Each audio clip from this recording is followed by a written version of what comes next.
Please. मैं इस अभिभाषण का समर्थन करता हूं। धन्यवाद, धन्यवाद। माननीय राकेश सिन्हा, आपकी बात। उपसभापति महोदय, संसदीय जनतंत्र में एक अवसर होता है कि महामहिम राष्ट्रपति जी के अभिभाषण पर हम एक आम सहमति की ओर संवाद को स्थापित करें। राष्ट्रपति जी के अभिभाषण में जो देश की तस्वीर दी गई है, वह तस्वीर यदि यथार्थ पर नहीं है तो आप उस पर सवाल खड़ा कर सकते हैं, लेकिन यथार्थ को भी झुठलाने का काम जब करते हैं तो मुझे लगता है कि विपक्ष मिस इन्फॉर्मेशन से उसका अपग्रेडेशन हो गया है डिस इन्फॉर्मेशन पर। सदन में बैठकर आप देश के लोगों को बरगलाने का काम ना कीजिए। अमृत महोत्सव मना रहे हैं, मैं उस विषय पर जाना नहीं चाहता था, लेकिन माननीय आनंद शर्मा जी ने, उसके पहले विपक्ष के नेता खड़से जी ने, उसके पहले दिग्विजय सिंह जी ने अमृत महोत्सव की चर्चा करते हुए देश के कुछ महापुरुषों का नाम लिया और हम पे कहा कि अब आपको याद आ रहे हैं। तो मैं इतिहास के उन पिटारों को खोलना चाहता हूं जिन पिटारों को मार्क्सवादी नेहरूवादी इतिहासकारों ने बंद करके रखा था। उपसभापति महोदय, 10 मार्च 1965 का दिन था। लोकसभा में एच.बी. कामत, प्रकाशवीर शास्त्री दोनों ही संविधान सभा के सदस्य थे और लोकसभा के सदस्य थे। उन सहित 16 सदस्यों ने एक सवाल खड़ा किया। यह सवाल देश को जानना चाहिए, देश के लिए बहुत ही महत्वपूर्ण पक्ष है।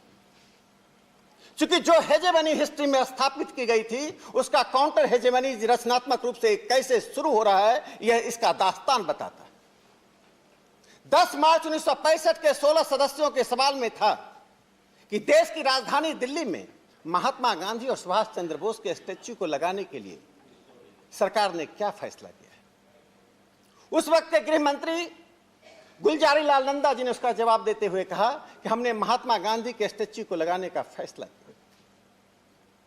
एन.जी. रंगा जी, हम सब जानते हैं कि संसदीय जनतंत्र में और स्वतंत्रता संग्राम में उनका क्या महत्व रहा है। एन.जी. रंगा जी उस पर उठे। उन्होंने जो 3 पंक्ति कहा, वह देश को सुनना चाहिए। What about other name? It is so unspeakable that the honorable minister is not prepared to mouth it. वो दूसरे नाम के बारे में क्या है? क्या वह नाम बोलने लायक भी नहीं है कि ऑनरेबल होम मिनिस्टर उस नाम को ले भी नहीं रहे? और अंतिम पंक्ति जो उन्होंने कही, जिस पंक्ति का उत्तर प्रधानमंत्री नरेंद्र मोदी जी ने 23 जनवरी 2022 को दिया। उन्होंने पूछा, what is the big idea? सरकार से पूछा कि बोस का नाम नहीं लेने के पीछे बड़े विचार क्या हैं। एक और बात कही आनंद शर्मा जी ने भी कही थी कि सुभाष चंद्र बोस 2 कांग्रेस के अध्यक्ष रहे। हरिपुरा कांग्रेस में 1938 में जीत कर आए, 1939 में त्रिपुरी कांग्रेस में जीत कर गए। तो एक घटना का जिक्र करना चाहता हूं। इतिहास दुधारी तलवार होती है। यदि इतिहास के साथ आप चलते हैं, यथार्थ के साथ चलते हैं, तो इतिहास आपको संबल देता है। यदि इतिहास को आप झुठलाते हैं, दुष्प्रचार का सहारा लेते हैं, तो इतिहास आपके खिलाफ ही हथियार बन जाता है। द सर्वेंट ऑफ इंडिया जो पुणे से प्रकाशित होती थी, जिसको शुरू गोखले जी ने किया था, उस अखबार को मैं कोट करता हूं। 1939 में त्रिपुरी कांग्रेस में सुभाष चंद्र बोस बीमारी के बावजूद पहुंचे। उनकी बहुत बीमारी थी, अस्पताल में भर्ती थे। द सर्वेंट ऑफ इंडिया ने लिखा कि उनको मंच पर जाने से एक बड़ी संख्या के डेलीगेट्स ने रोका। क्या कहकर रोका? रोकना महत्वपूर्ण नहीं था। उपसभापति महोदय, इतिहास की ऐसी घटना है जो इतिहास की पुस्तकों में आना चाहिए, हमारी नई पीढ़ी को जानना चाहिए। उन डेलीगेट्स ने पूछा कि ये 104 डिग्री फीवर की जो बात कही जाए, ये झूठ है। और मुंबई के उसमें के हेल्थ मिनिस्टर डॉक्टर थे। डेलीगेट्स के डिमांड पर सुभाष चंद्र बोस के डेलीगेट्स के सामने उसकी बुखार को चेक किया गया, फीवर चेक किया गया, और जब उन्होंने घोषणा की स्टेज से कि सुभाष चंद्र बोस को 104 डिग्री फीवर है, तब स्टेज पर गए। जिस सुभाष चंद्र बोस का नाम ले रहे हैं, मैं बाकी बातें नहीं कहना चाहता हूं कि त्रिपुरी कांग्रेस में उन्होंने क्यों इस्तीफा दिया, लेकिन 23 जनवरी 2022 को जब इंडिया गेट में सुभाष चंद्र बोस की प्रतिमा को प्रधानमंत्री नरेंद्र मोदी जी ने लगाया, तो सिर्फ एक प्रतिमा नहीं है। हम किसी के इतिहास में किसी को छोटा नहीं कर रहे हैं, हम इतिहास को सर्वसमावेशी बना रहे हैं, और यह सर्वसमावेशी आपको पसंद नहीं है। उपसभापति महोदय, मैं जर्मनी की एक घटना बताना चाहता हूं। हम सब जानते हैं कि बिस्मार्क पर्सिया के थे और जर्मनी के फादर माने जाते, फाउंडर ऑफ जर्मनी माने जाते।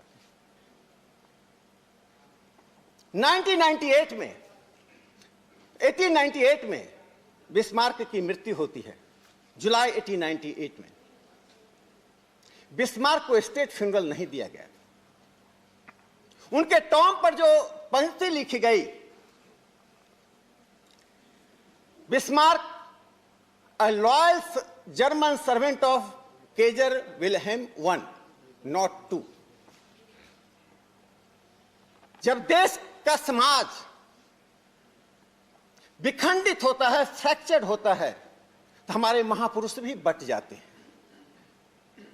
यही कारण है कि जिस सरदार पटेल की मूर्ति को, स्टैच्यू को जब गुजरात में लगाया गया, तब आपको लगा कि आप हमारे महापुरुषों को छीन रहे हैं। मैं किसी के महापुरुष को नहीं छीन रहा। हम भारतीय जनता पार्टी और आप कांग्रेस हो सकते हैं, देश हम दोनों का है, महापुरुष हम सबके हैं। हम जाति, धर्म, भाषा और दल के आधार पर महापुरुषों को नहीं बांटते। तो ये बिस्मार्क की जो प्रवृत्ति भारत के इतिहास में आई है, जो विल्हेम सेकेंड ने बिस्मार्क के साथ किया, वो आपने सिर्फ बिस्मार्क के साथ नहीं, वो तो आपने अपने ही बीच के उन लोगों के साथ किया, चाहे बोस हो या सरदार पटेल हो। उपसभापति महोदय, मैं उस घटना की याद दूसरी बार सदन में दिला रहा हूं। पहली बार मैं बोला था, लेकिन बोलना नहीं चाहता था, लेकिन आज इस सदन को मैं बताना चाहता हूं। श्यामजी कृष्ण वर्मा एक महान क्रांतिकारी थे। श्यामजी कृष्ण वर्मा एक महान क्रांतिकारी थे। 1930 में उनकी मृत्यु हुई। लंदन से पेरिस, पेरिस से जेनेवा गए, चूंकि साम्राज्यवाद विरोधी आंदोलन के कारण साम्राज्यवादियों उनका पीछा करते रहे। जब वे जेनेवा में उनका निधन हुआ, तो अपने निधन से पहले उन्होंने एक विल लिखा था, अपनी इच्छा पत्र लिखी थी कि मेरी मृत्यु के बाद और भारत के स्वतंत्र होने के बाद मेरे अस्थि भस्म को भारत ले जाया जाए। 1930 में देहावसान हुआ, 1947 में देश आजाद हुआ। उनके अस्थि भस्म को लाने की काम किसने किया? वर्तमान प्रधानमंत्री या तब के गुजरात के मुख्यमंत्री नरेंद्र मोदी जी ने 2003 में जेनेवा से उनके अस्थि भस्म को लाने का काम किया। इसलिए मैं सदन को बता देना चाहता हूं कि अमृत महोत्सव मनाना हमारा कर्मकांड नहीं है। हम इतिहास को जीवित कर रहे हैं, इतिहास को पुनर्जीवित कर रहे हैं, इतिहास को सर्वसमावेशी बना रहे हैं। आपने जो इतिहास लिखी, उसके बारे में गीतांजलि में जो रविंद्रनाथ टैगोर जी ने जो लिखा था, उन 4 पंक्तियों को मैं पढ़ना चाहता हूं और आप समझ जाएं कि वो पंक्तियां किन के लिए है और क्यों है। अपने झूठे महत्व की रक्षा करते हुए मैं केवल अपनी लघुता दिखाता हूं। अपनी ही परिक्रमा करते करते मैं प्रति क्षण जर्जर होता जाता हूं। इस इतिहास के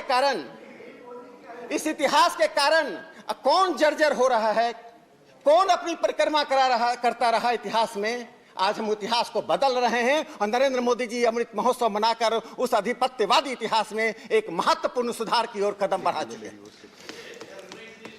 उपसभापति महोदय, विपक्ष एक बड़ी बातें करने के लिए आगे आया। हम पर लोकतंत्र पर प्रहार करने का बार बार आरोप लगता रहा। इस लोकतंत्र पर प्रहार करने की बात जो करते हैं, वे सत्ता में दशकों तक रहे। उनके एक एक नमूना सभी दशकों का मैं देना चाहता हूं। पहले तो मैं 1970 के दशक का नमूना देता हूं। जब क्विट इंडिया मूवमेंट चल रहा था तो लॉर्ड लिलिंगथो थे इस देश में। तब सिर्फ 60,838 भारतीयों को गिरफ्तार किया गया था। और जब आपातकाल लागू हुआ तो मीसा के अंतर्गत, सिर्फ मीसा के अंतर्गत 36,039 लोगों को, 36,039 लोगों को गिरफ्तार किया गया। मीसा के अंतर्गत पूरे देश से 2 लाख लोग गिरफ्तार हुए। उस समय भवानी प्रसाद मिश्र जी एक बहुत बड़े कवि हैं जिनकी प्रतिष्ठा है, किसी विचार और दल से जुड़े हुए नहीं हैं। उनका विचार और दल लोकतंत्र था। उन्होंने एक कविता लिखी थी, कविता सुन लीजिए, कविता का अर्थ आप समझ जाएंगे।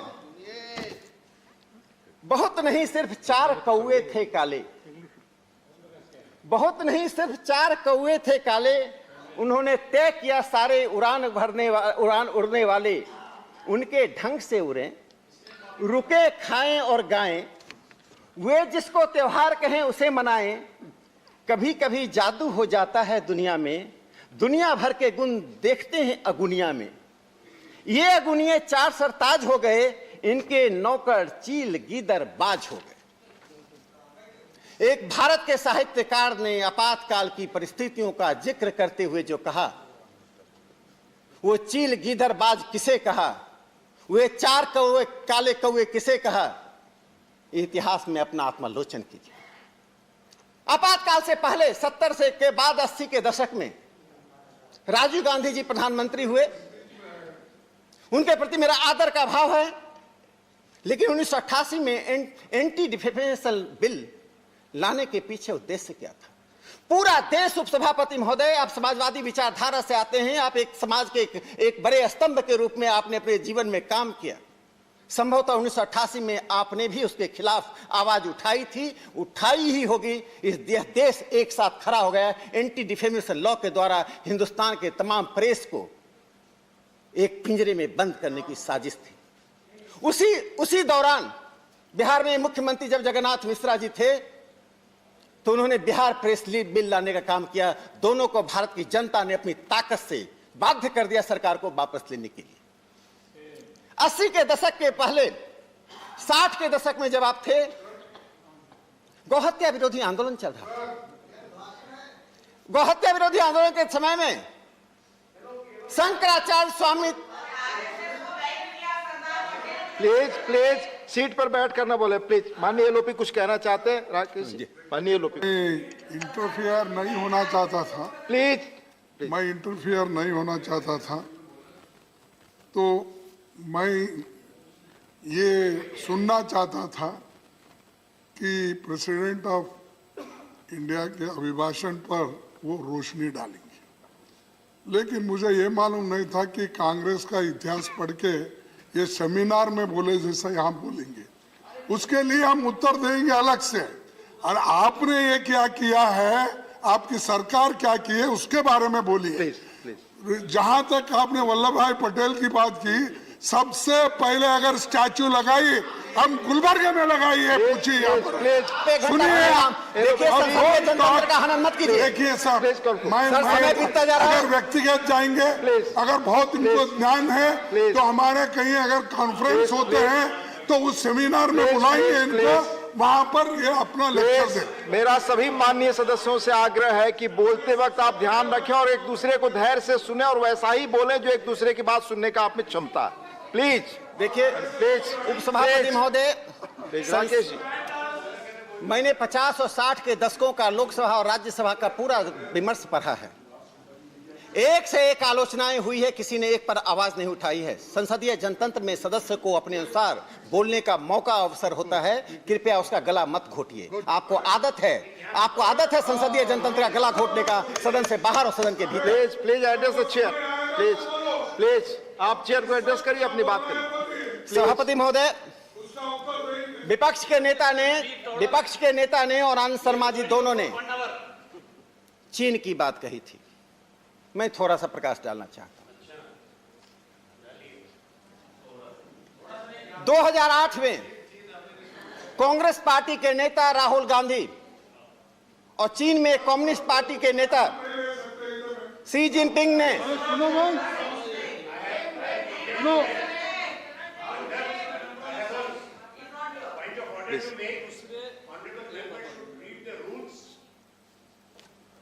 Is a member of Lok Sabha, he cannot. You cannot talk about a member of another house who is not present here to give you the answer. But Thank you. you are spreading disinformation. Thank you, Mani here, Anand ji. and We'll I can examine give you a it. befitting Thank you. reply. Please. Thank you. Thank you. Please continue. We'll examine सभापति it. महोदय, मैं किसी का नाम, किसी की इतिहास के तथ्य को रखने के लिए, इतिहास के, आनंद शर्मा जी, इतिहास के तथ्य को रखने के लिए नाम लेना गैर वाजिब नहीं है किसी के। ये किसका तथ्य है? आपस मैं आपको उत्तर देता हूं। प्लीज। आपको उस नाम से मैं उसका नाम नहीं लेकर मैं कहता हूं कांग्रेस पार्टी और कम्युनिस्ट पार्टी ऑफ चाइना के बीच एक समझौता हुआ था। कम्युनिस्ट पार्टी ऑफ चाइना और कांग्रेस पार्टी के बीच में। Please please The complete list of all the delegations. Please आप मत इस बात को शुरू करिए आपके प्लीज आपकी सरकार के। सर आप बोल चुके हैं, मुझे बोलने दीजिए। Please please let him speak. मेरा 3 मिनट समय मैंने लिया। कृपया आपस में इस तरह संवाद कर। No, I am not allowing mister answer. No Anand ji, no.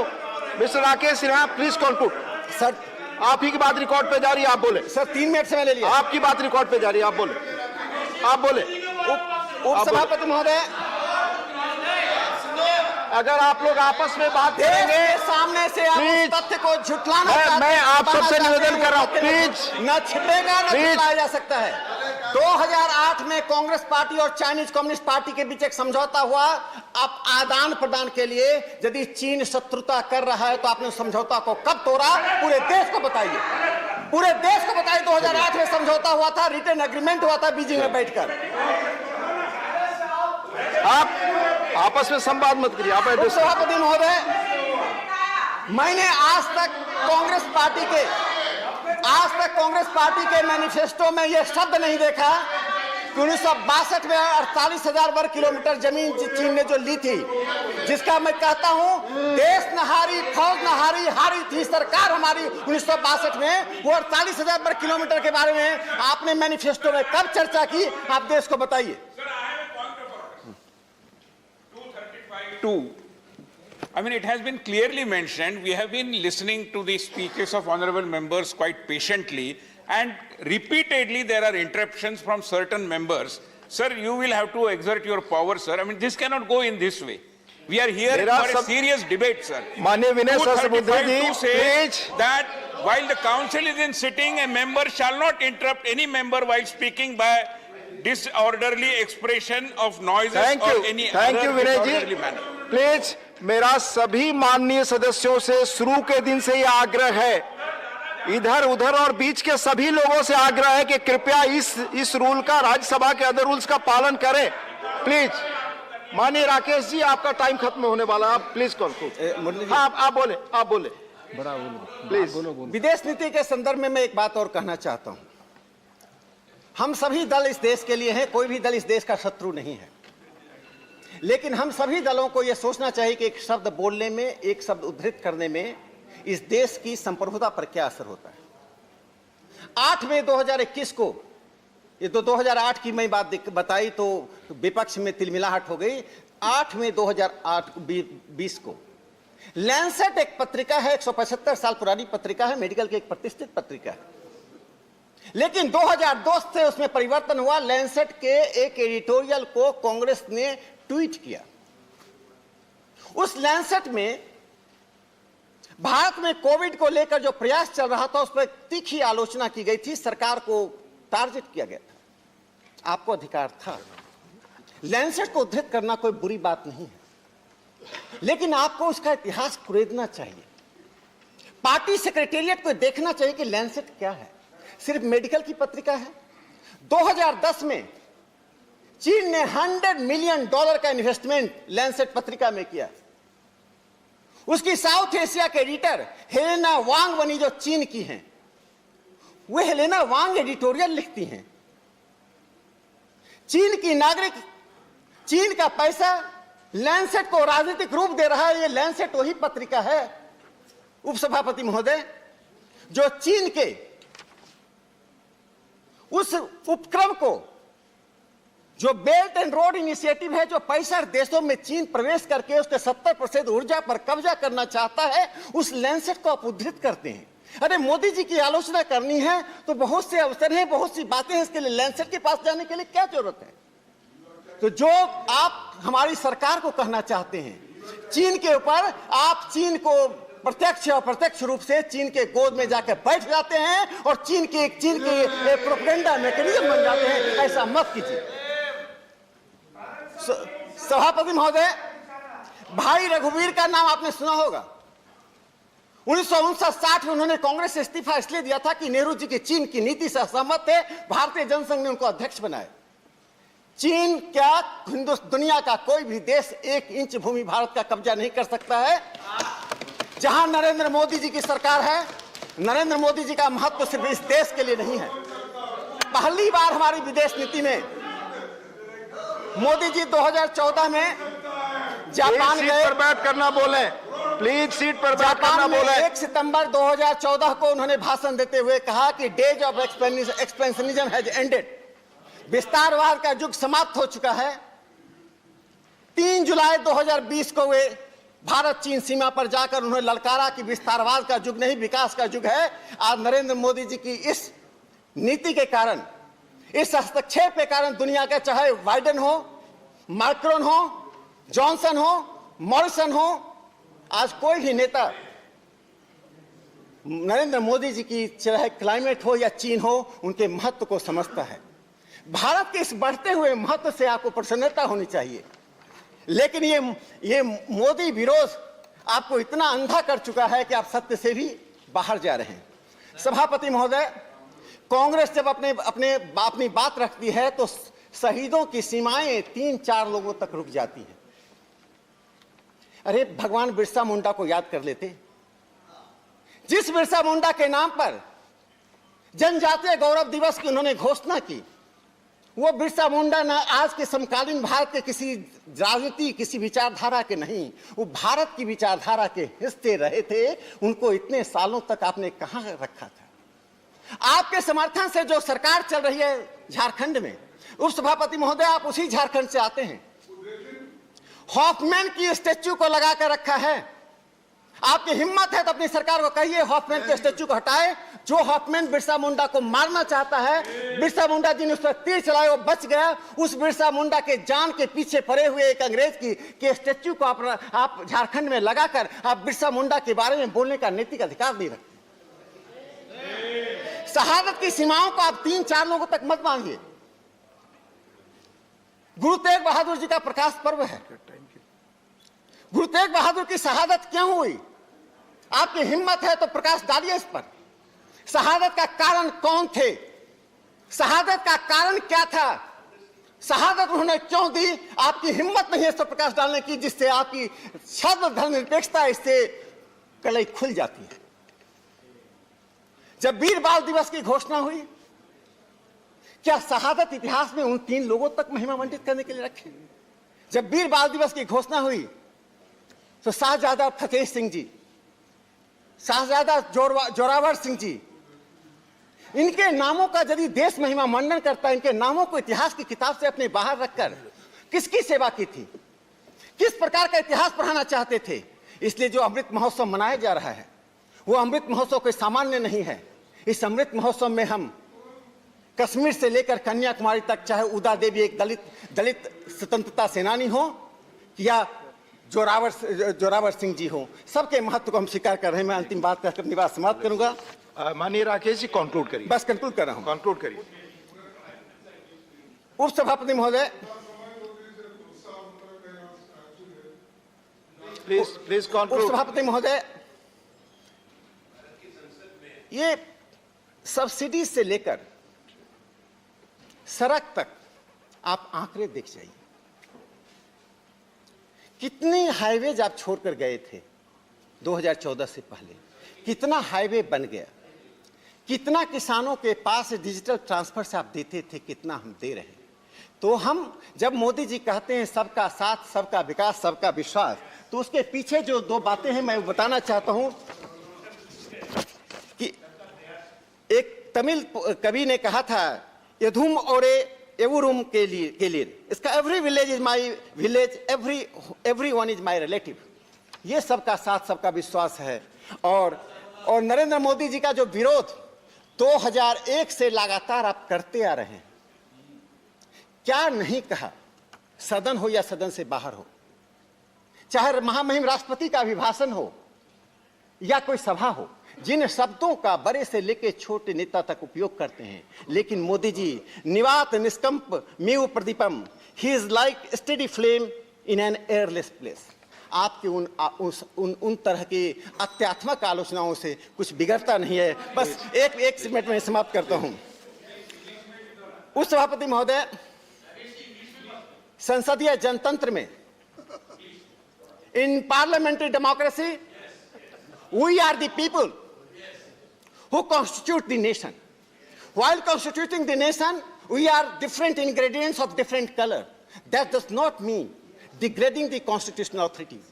The way the presidential speech was degraded, the way he was questioned that someone has written, I know that inputs come, but you can't question that who has written his speech. Please This is genuinely degradation of the parliamentary democracy. Please. Kindly don't do that. मैं अंत में एक छोटी सी कविता से अपनी बात को समाप्त करना चाहता हूं। प्लीज खत्म करें। प्लीज मैं एक छोटी सी कविता से अपनी बात समाप्त करना चाहता हूं, जो इंग्लिश में कविता नहीं मुझे आती है। प्लीज प्लीज राकेश जी जल्द खत्म करें। दूसरे स्पीकर देखिए मैथिली शरण गुप्त ने कहा था, हम कहाँ थे, उन्होंने जो भाव कहा था मैं बताता हूं, where were we, where are we now, where would be we. आज सवाल ये उठता है कि देश को यदि आगे बढ़ना है तो इतिहास के उन तथ्यों को मत झुटलाइए। हम सबके लिए हैं, सबके साथ के लिए हैं, सबके प्रयास के लिए हैं। जितना ही आप गलत बोलेंगे उतना ही आप जर्जर होते जाएंगे, और जर्जर होते जा रहे हैं। इस देश में करप्शन और कमीशन इसलिए समाप्त हुआ कि कांग्रेस समाप्त हो रही है। कांग्रेस समाप्त होगी तो करप्शन और कमीशन समाप्त होगा। धन्यवाद।